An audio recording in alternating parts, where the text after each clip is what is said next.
This article is so ridiculous, but I guess it stands to prove the point that video games cause violence. Well, I don't believe in that at all myself, but this is an article about a very, very psycho gamer that took it way too far, but thankfully no one seemed to have gotten hurt in the end. So let me go over it.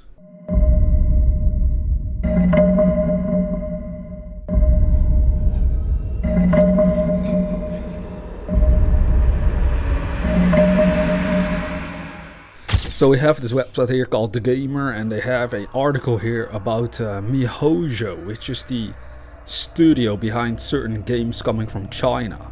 One of them currently is very popular, called Genshin Impact, and they also had other games under their company name, and one of them is called Honkai Impact 3rd, I think, or 3RD. I don't know exactly what it stands for, but whatever.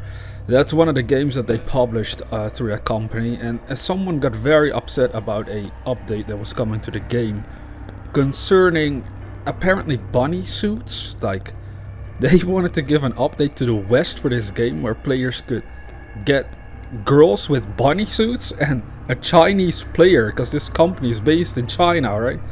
Chinese player wasn't happy. He wasn't too happy about that, because they in China didn't get that update. So I guess he was maybe jealous or very upset that they even thought about putting this in their video game that he so loved, that he loved so much, I guess.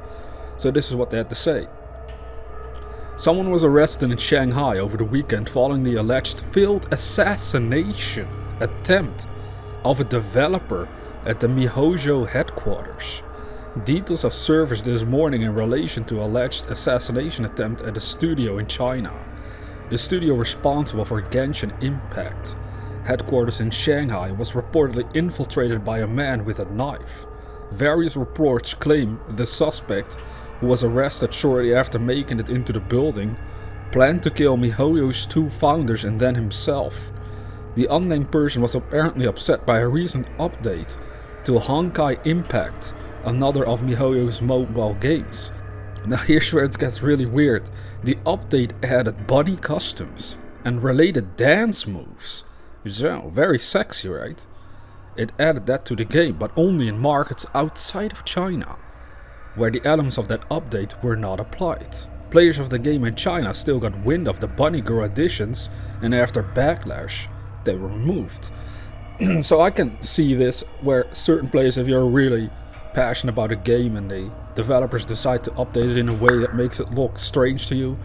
I mean, it's nothing strange that gamers would be upset about that. People who are a fan of a game might have issues with something a developer does. It's perfectly fine to have criticism about what the developer does that you're paying to play their game. A mobile game is usually free to play, but then they want your money through microtransactions, so that's the thing. You're still investing real money most of the time in some way, or in one way or the other. So then you can be upset about some changes they made. It is, however, very bizarre that a change in a video game would cause you to become so upset that you're willing and focused on literally taking out the founders of the gaming company. The first time I went over this article, I had to laugh. I know it's actually really tragic, but it sounds so ridiculous to me. Like, why would you get so upset over a game? Like, what? And it's about bunny costumes. Maybe the guy is traumatized. Maybe he had a pet bunny that died in a tragic way, and now he's very upset to see that these bunny costumes are basically made of dead bunnies that the characters are wearing. You know, if we're gonna get very realistic about it. But at least he didn't manage to kill anyone. They wanted to say that the individual above wasn't content with their removal alone, and allegedly sought some very serious revenge for the costumes being added in the first place. Thankfully, the person was caught and apprehended before anybody was hurt.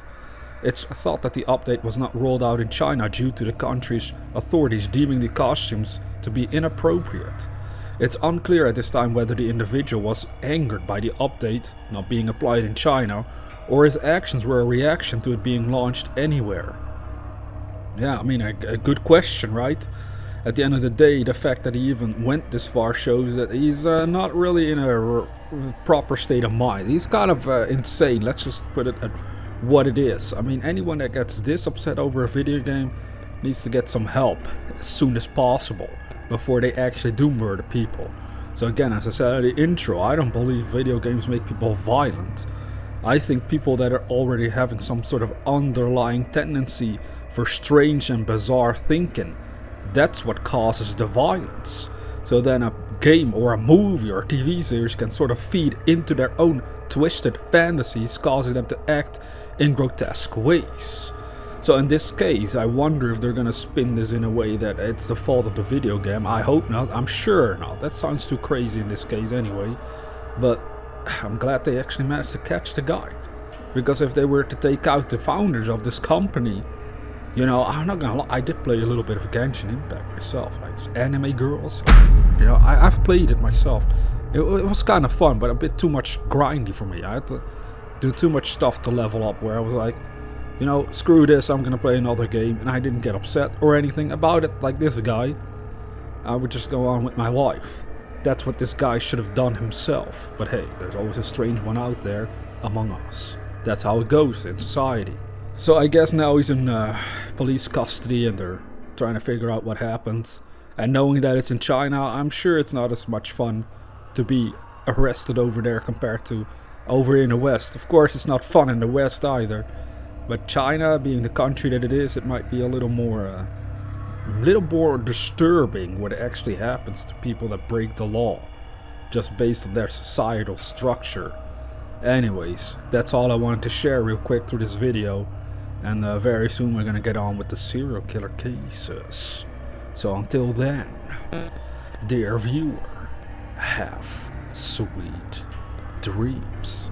But don't kill any game developers, because we need video games. They are fucking great at times.